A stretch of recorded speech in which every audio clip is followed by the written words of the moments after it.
꿈의 집을 지을 때 땅에 묻힌 40피터 높이의 말뚝에서부터 벽에 뚫린 나사의 종류에 이르기까지 높이가 올라간 건축물의 모든 세부사항을 열심히 기록했습니다.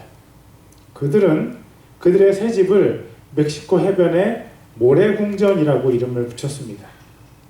그들의 건축가인 찰스 A. 게스킨은 그들이 했던 방식으로 집을 지으면 일반적인 집의 건축에 비해서 비용이 대략 2배 정도 든다고 말했습니다.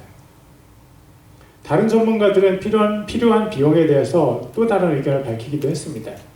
2012년 포브스에 발표된 추산에 따르면 기업 및 가정안전보험연구소에서 산출한 그런 것들을 포함해서 1년의 폭풍 저항 조치, 예방 조치를 시행하면 일반 주택 비용이 $30,000 이상이 추가될 것이라고 했습니다. 허리케인을 견딘 그 집의 집주인들은요, 시속 250마일의 바람을 견디기 위해서 모래궁전을 지었습니다. 집은 철근 케이블과 철근으로 보강된 타설 콘크리트로 만들어졌으며 추가 콘크리트가 집 모서리를 보강했습니다. 지붕 아래의 공간을 최소화해 바람이 아래로 스며들어서 지붕을 들어 올릴 수 없도록 했습니다. 그 집의 높은 높이는 강력한 허리케인이 만들어내는 높은 파도를 대비한 것이었습니다. 집의 공동 소유자 중 한 명인 레키 박사는 이렇게 말했습니다. 우리는 여러 세대 동안 살아남을 수 있는 집을 지어야 한다고 생각했습니다. 저는 그 집을 지은 주인들이 얼마나 부자인지 알지 못합니다. 그러나 두 사람이 집의 공동 소유주라는 사실을 보면 그들이 아주 큰 부자는 아닐 가능성이 있습니다. 그렇지만 그들은 건축비의 2배 또는 3만 달러를 더 들여서 집을 지었습니다. 그것은 분명히 그들에게도 적은 비용이 아니었을 것입니다. 그러나 허리케인이 그 지역을 휩쓸고 지나갔을 때 그들의 투자가 헛되지 않았다는 것을 우리는 알게 되었습니다. 혹시 모를 재난에 대비한 그들은 그들의 집을 안전하게 지켰을 뿐 아니라 지혜로운 사람들이라는 사람들의 인정도 받았습니다. 집을 지을 때 어려운 투자를 감행한 그들은 지혜로운 사람들임에 틀림이 없습니다. 예수님께서 보실 때 지혜로운 사람은 예수님께서 하신 말씀을 행하는 사람입니다. 예수님은 그 이유를 25절에서 말씀하십니다. 비가 내리고 홍수가 나고 바람이 불어 그 집에 부딪히되 그 집이 무너지지 아니하였으니 이는 그것을 반석 위에 세웠기 때문이라. 비가 내리고 홍수가 나고 바람이 부는 것은 허리케인이 올 때 경험되는 일입니다. 예수님은 우리 인생에도 허리케인이 온다고 말씀하십니다. 우리가 인생 허리케인을 대비해서 집을 튼튼하게 지어야 합니다. 여기에서 우리는 3가지 궁금증을 가지게 됩니다. 3가지 궁금증 중에 하나, 첫 번째는 우리가 인생에서 만나게 될 허리케인이 무엇이냐는 것입니다. 또 다른 하나, 두 번째, 지혜로운 사람이 집을 짓는 그 반석이 무엇이냐는 것입니다. 마지막 궁금증, 세 번째는요, 우리가 무엇을 행해야 하느냐는 것입니다. 먼저 우리 인생 중에서 만나게 될 허리케인이 무엇인지를 찾아보겠습니다. 마태복음 7장 21절입니다.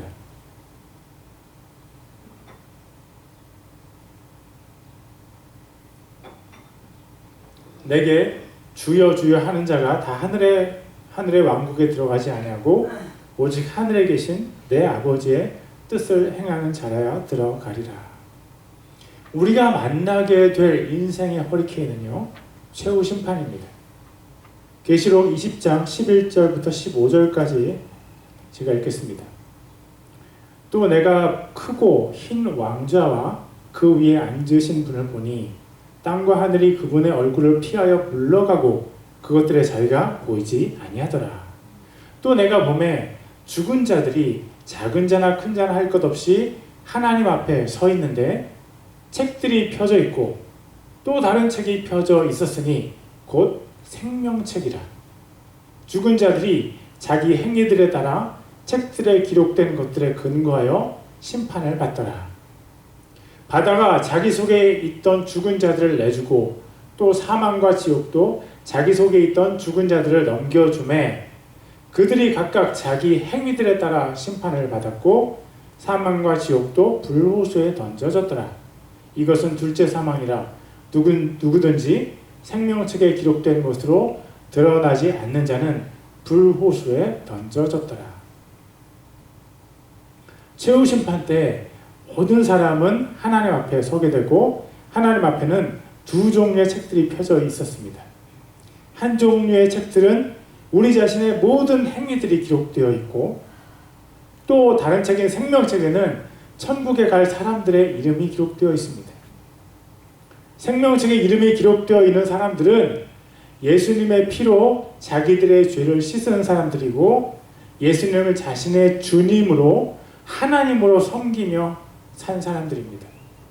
이 생명책에 이름이 기록되지 않은 사람들은 자신의 행위에 근거해서 영원히 불타는 유황불 호수에서 영원한 심판을 받게 됩니다.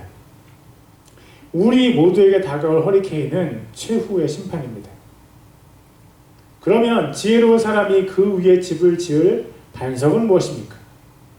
베드로는 그 반석을 예수 그리스도라고 베드로후서 2장 8절에서 2절에 썼습니다. 그리고 다윗은 이 반석을 하나님이라고 했습니다. 사무엘하 22장 1절과 2절입니다. 주께서 다윗을 그의 모든 원수들의 손과 사울의 손에서 건지신 날에 다윗이 이 노래의 말씀들로 주께 아뢰니라. 그가 이르되 주는 나의 반석이시요 나의 요새시요 나의 구출자시요. 반석은요 성자 하나님이신 그리스도 예수님이십니다. 반석은 우리가 손으로 들어서 던질 수 있는 돌멩이나 큰 바위가 아니라 우리가 움직일 수 없는 정도의 아주 거대한 바위 덩어리입니다. 반석은 우리가 그 위에 집을 지을 정도로 크고 넓은 바위 덩어리를 말합니다. 예수님을 반석이라고 말하는 것은 예수님께서 우리가 움직일 수 있는 정도의 가벼운 존재가 아니라는 것입니다. 십자가의 수치와 지옥의 고통도 예수님을 움직이지 못했습니다. 사탄의 시험과 유혹도 예수님을 움직이지 못했습니다. 예수님은 모든 피조물의 주님이시고 최후 심판의 주관자이십니다. 예수님께서 반석이십니다. 반석이 예수님이시라는 것은 최후의 심판이라는 인생의 허리케인에도 예수님께 신뢰를 둔 사람들의 인생은 무너지지 않는다는 것입니다. 하나님의 사람들이요, 여러분의 눈을 들어서 예수님을 바라보십시오. 혹시 어떤 일로 여러분의 눈이 잠깐 땅의 것에 주목했다면 여러분의 눈을 들어서 다시 예수님께 집중하십시오. 제가 한국에서 군대에 갔을 때 군 부대에 배치를 받기 전에 신병훈련소에서 6주간 훈련을 받았습니다. 훈련 마지막 날 훈련병들의 부모님들이 오셔서 아들들의 훈련소 퇴소식을 지켜보았습니다.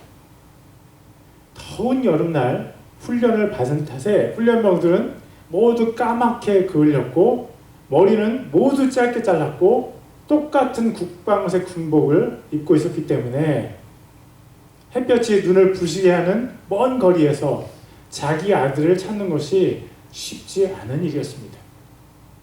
훈련소 퇴소식 후에 군인들이 부모님과 하루를 외박할 수 있었습니다. 그때 제가 어머님께 여쭤보았습니다. 어머니, 퇴소식 할 때 저를 알아보셨나요? 그때 어머님이 이렇게 대답하셨습니다. 그럼 내 아들인데 당연히 알아봤지. 수많은 군인들 속에서 자기의 아들을 알아본 것은 어머니의 아들이기 때문이고 그만큼 사랑하기 때문입니다. 육신의 부모가 자기 아들을 알아보는 것이 어려운 일이 아니라면 하늘 하나님께서 우리를 알아보시는 것은 너무 쉬운 일입니다. 제가 드리고 싶은 말씀은 하나님께서 우리를 주목하고 계시다는 것입니다. 어머니가 자기가 배가 아파서 낳은 아들을 너무 사랑해서 수많은 군인 중에서도 금방 알아보는 것이 이상한 일이 아니라면, 하나님께서 자기 아들 예수님을 죽이셔서 다시 살리신 자기의 아들과 딸을 주목하고 알아보는 것은 극히 정상적인 것입니다. 여러분, 하나님께서 우리의 마음을 아시고 우리를 사랑하시고 우리를 돌보십니다.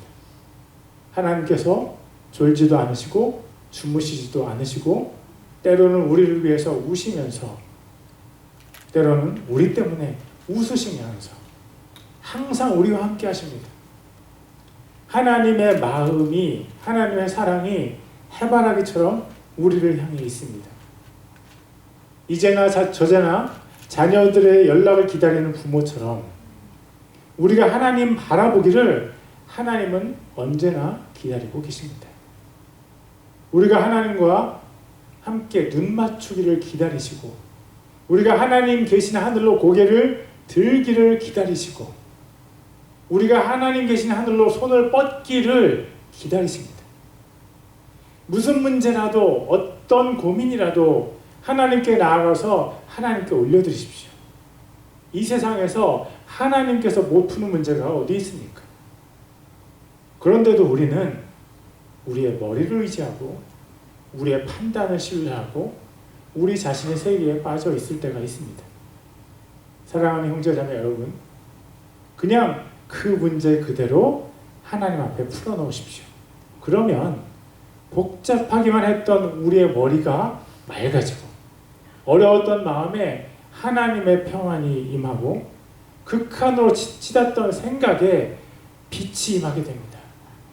왜냐하면 예수님께서 반석이시기 때문입니다.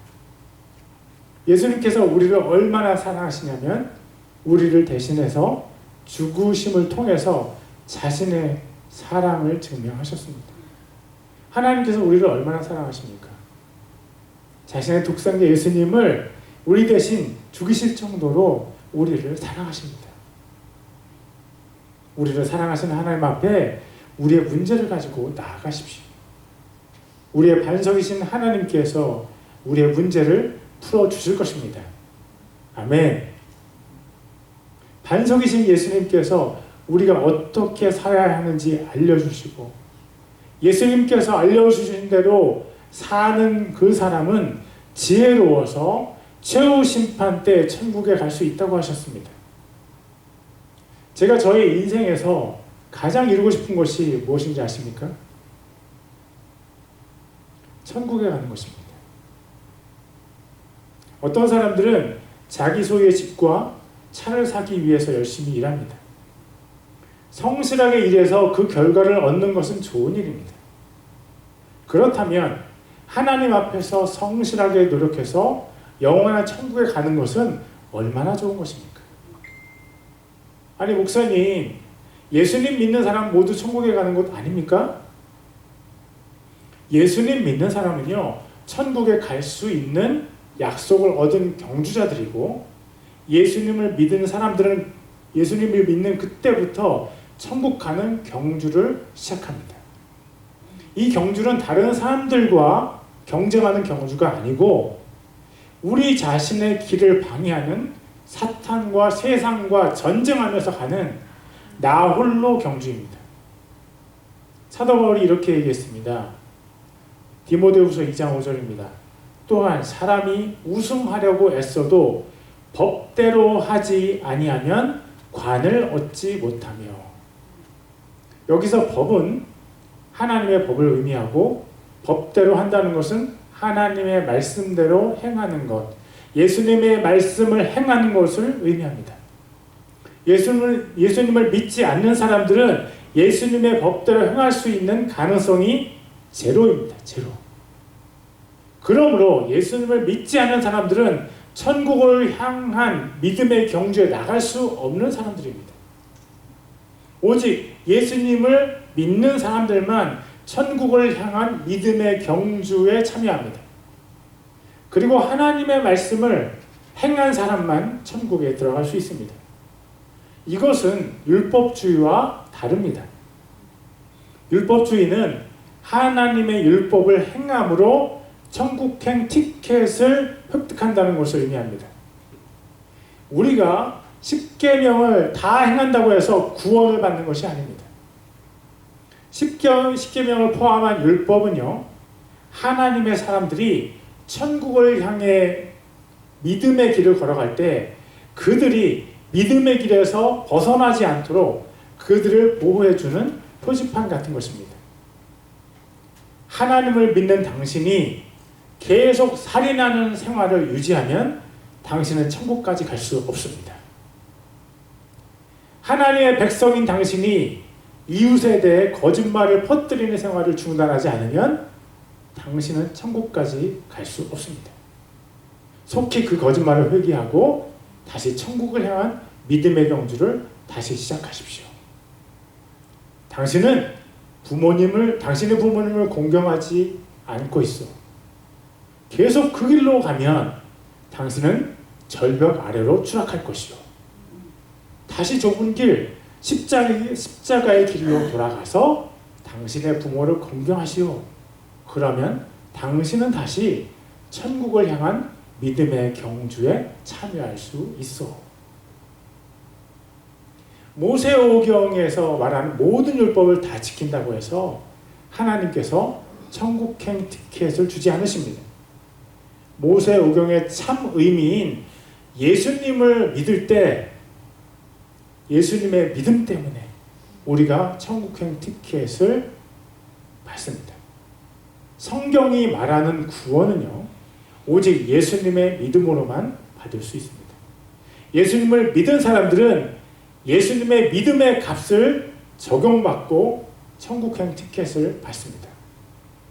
그러나 하나님께서 그 티켓을 주시기 전에 우리에게 주신 티켓이 한 장 더 있는데 그것이 자유의지라는 티켓입니다. 우리가 예수님을 믿은 이후에 우리의 자유의지를 사용해서 타락할 수 있습니다. 어떤 사람들은 이렇게 말합니다. 하나님께서 우리를 구원하셨기 때문에 우리가 타락할지라도 하나님께서 끝까지 우리를 회개시키신다. 단지 그때가 언제인지 우리가 모를 뿐이다. 하나님께서 우리를 회개시키시기 위해서 섭리하시는 것은 사실입니다. 그러나 하나님은 우리가 자유의지를 사용할 때 그것을 존중하시고 그 결과를 우리에게 주십니다. 히브리서 6장 4절에서 5절을 읽겠습니다. 한 번 빛을 받고 하늘의 선물을 맛보고 성령님과 함께 참여한 자가 되고 하나님의 선한 말씀과 오는 세상의 권능을 맛본 자들이, 어떤 사람에게 하늘에서 빛이 비추었고 그 사람이 하늘의 선물을 맛보았고 성령님께서 그 사람에게 임하시고 그 사람의 말씀을 이해하게 되고 하늘의 권능을 받게 되었다면 그 사람은 분명히 예수님을 믿은 사람이고 아마도 예수님을 향한 신앙이 굉장한 사람일 것입니다. 히브리서 6장 6절을 읽겠습니다. 만일 떨어져 나가면 다시 그들을 새롭게 하여 회개에 이르게 하며 불가능하니 그들은 자기들을 위해 하나님의 아들을 새로이 십자가에 못 박아 드러내놓고 그분을 모욕하느니라. 예수님을 향한 신앙이 굉장한 그 사람도 자신의 자유의지를 사용해서 예수님께로부터 떨어져 나갈 수 있고 그것을 배교라고 합니다. 여기서 말하는 배교는 천국 가는 믿음의 길을 가다가 잠시 시험에 빠지는 것을 말하는 것이 아닙니다. 하나님은 은혜로우시고 자비로우시고 죄를 용서하십니다. 하나님은 우리의 한계를 분명히 아시고 우리가 100% 완벽할 수 없다는 것을 누구보다도 더 잘 아십니다. 배교는 예수님의 믿음 때문에 천국으로 향하고 있는 우리가 점점 그 좁은 길을 벗어나서 많은 사람들이 가고 있는 멸망의 넓은 길을 가게 되는 것입니다. 우리가 좁은 길을 갈 때마다 성령 하나님께서 우리를 가르치시고 인도하시고 경고하시고 때리기도 하십니다. 그럴 때 우리는 그 넓은 길을 벗어나서 다시 좁은 길로 접어들면 은혜로운 하나님께서 다시 이전에 우리가 경험했던 하나님과의 교제를 회복시켜 주십니다. 배교자는 성령 하나님의 도우심을 지속적으로 무시하며 세상을 살아가는 길에서 벗어나려고 하지 않고 하나님께서 기뻐하시지 않는 것을 지속적으로 선택하는 사람입니다. 그는 자신을 합리화하고 결국 하나님을 떠나기로 결정한 사람입니다. 그런 사람은 하나님께서 다시 회개시키실 수 없습니다. 왜냐하면 그런 사람이 다시 회개하기 위해서는 예수님께서 다시 달리셔야 하기 때문입니다. 예수님, 제가 다시 하나님을 섬기려 하니 예수님께서 다시 십자가에 달려주셔야 되겠습니다. 죄를 사랑하는 사람, 이런 사람들은 예수님의 말씀을 행하지 않는 사람들입니다. 마태복음 7장 26절과 27절을 읽겠습니다. 나의 이 말들을 듣고 그것들을 행하지 아니하는 모든 자는 자기 집을 모래 위에 지은 어리석은 사람과 같으니라. 비가 내리고 홍수가 나고 바람이 불어 그 집에 부딪힘에 집이 무너져 그것의 무너짐이 심하였느니라 하시니라. 예수님의 말씀대로 행하지 않는 사람들 중에도 세상적으로 성공하고 매너가 훌륭하고 귀한 지식을 가진 사람들이 많이 있습니다. 그러나 예수님은 그런 사람들이 모래 위에 집을 지었다고 말씀하십니다. 사막의 모래 둔덕은 모래가 바람에 날려가기 때문에 바람이 부는 대로 그 위치가 바뀝니다. 모래는 진리가 아닌 것을 뜻하고 모래 위에 지은 집이 무너진다는 것은 최후 심판 때 많은 재산과 훌륭한 매너와 귀한 지식이 우리를 구원할 수 없음을 의미합니다. 지혜로운 사람이 집을 짓는 그 반석은 예수님이시고 예수님만이 우리를 구원하실 수 있습니다. 오늘 본문에서 마지막 의문을 살펴보겠습니다. 그렇다면 예수님의 말씀을 행한다는 것은 무슨 뜻이며 무엇이 예수님의 말씀입니까? 지금 우리가 4개의 복음서를 모두 분석할 수는 없습니다. 그러나 예수님께서 말씀하신 산상수훈을 분석해서 예수님의 말씀이 무엇인지 찾아보겠습니다. 예수님께서 산 위에 올라가 앉으셔서 제자들을 가르치신 말씀 산상수훈은 마태복음 5장에서 7장까지 기록되어 있습니다. 산상수훈은 키에스틱 구조로 되어 있습니다. 여러분, 키에스틱 구조를 기억하십니까? 제가 지난주 설교를 할 때 주기도문이 키에스틱 구조로 되어 있다고 얘기했습니다. 주기도문 햄버거는 여러 재료들이 패티의 위아래에 쌓여 있고 가장 중요한 패티는 용서였습니다. 그렇다면 산상수훈 햄버거는 어떤 요소들이 들어가 있을까요? 제가 이 부분을 자세히 말하면 우리 머리가 점점 아파올 것입니다. 더 자세히 알고 싶은 분들은 인터넷에 잘 나와 있으니 참고하시기 바랍니다. 제가 생각할 때 산상수훈의 고기 패티, 즉 예수님께서 마태복음 5장에서 7장까지의 내용 중에서 가장 강조하신 내용은 마태복음 5장 48절입니다. 그러므로 하늘에 계신 너희 아버지께서 완전하신 것 같이 너희도 완전하라. 그리고 그 고기 패티 위아래를 감싸고 있는 치즈 2장이 있습니다. 하나님 아버지께서 완전하신 것처럼 너희도 완전하라는 패티 아래의 치즈는요, 용서 치즈이고 그 용서 치즈는 지난주 설교 시간에 우리가 함께 먹었습니다. 그렇다면 고기 패티 위에 있는 치즈는 무엇일까요? 그것은 원수를 사랑하라 치즈입니다. 마태복음 5장 44절입니다. 나는 너희에게 이르노니 너희 원수들을 사랑하며 너희를 저주하는 자들을 축복하고 너희를 미워하는 자들에게 선을 행하며 악의를 품고 너희를 다루며 너희를 핍박하는 자들을 위해 기도하라. 와, 이 말씀만 들어도 가슴이 막혀옵니다. 너무 많이 들어왔고 익히 들어서 알고는 있지만 우리가 이 말씀을 행할 수 있는 것일까요? 먼저 우리가 이 말씀에 대해서 알아야 하는 것은 이 말씀은 하나님께서 이미 삶으로 또 행동으로 증명하시는 말씀이라는 사실입니다. 하나님께서 언제 원수를 사랑하셨습니까? 로마서 5장 10절입니다. 이는 우리가 원수였을 때 하나님의 아들 죽음으로 말미암아 하나님과 화해하게 되었을진데, 우리가 원수를 사랑하라는 말씀을 들을 때 부담감보다 먼저 감사를 해야 하는 이유는 하나님께서 하나님의 원수였던 우리를 사랑해 주셨기 때문입니다. 우리가 예수님의 원수였을 때 예수님께서 우리 대신 죽으셨습니다. 우리는 하나님의 원수였습니다. 그리고 때때로 지금도 하나님의 원수가 하는 짓을 할 때가 있습니다. 그런데도 하나님께서 우리를 계속 사랑해 주신 것이 얼마나 감사가 됩니까? 다시 본론으로 돌아가겠습니다. 하나님처럼 완전하라는 고기 패티 아래 치즈는 용서 치즈이고 위 치즈는 원수 사랑 치즈입니다. 나머지 재료들도 있지만 시간 관계상 모두 언급하지 않겠습니다. 하나님처럼 완전하라를 잘 이해하기 위해서는 문맥을 이용하는 것이 안전합니다. 산상수훈 햄버거의 패티를 싸고 있는 치즈가 용서 치즈와 원수 사랑 치즈였습니다. 하나님처럼 완전하라는 고기 패티는 사랑과 용서의 관점으로 해석하는 것이 맞습니다. 하나님께서 원수인 우리를 용서하신 것처럼 우리의 원수를 용서하고, 하나님께서 원수인 우리를 사랑하신 것처럼 원수를 사랑해라.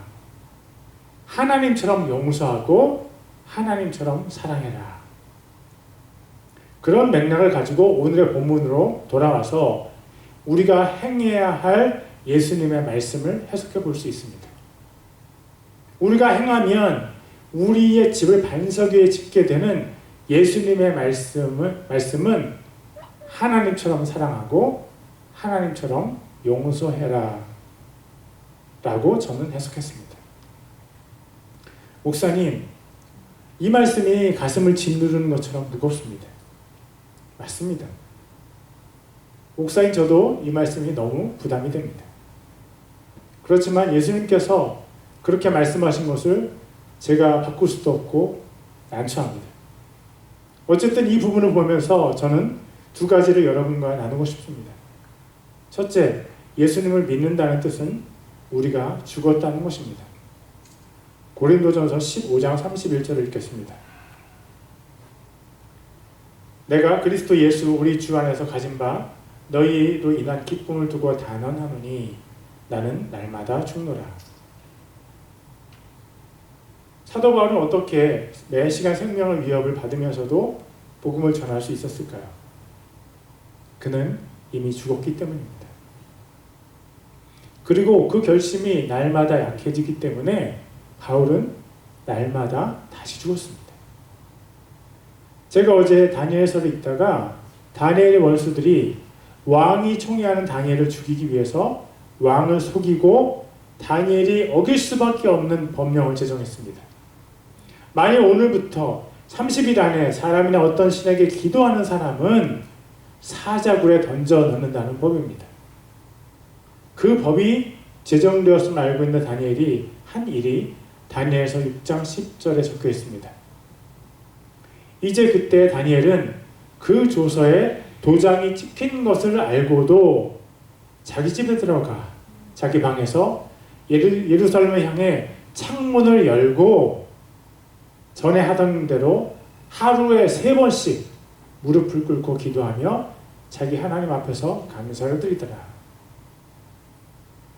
다니엘은 그 조서에 도장이 찍힌 것을 알고도 예루살렘을 향해서 창문을 열고 하루 3번씩 하나님께 기도했습니다. 다니엘이 이렇게 할 수 있었던 것은 다니엘이 그 날도 주님을 위해서 죽었기 때문입니다.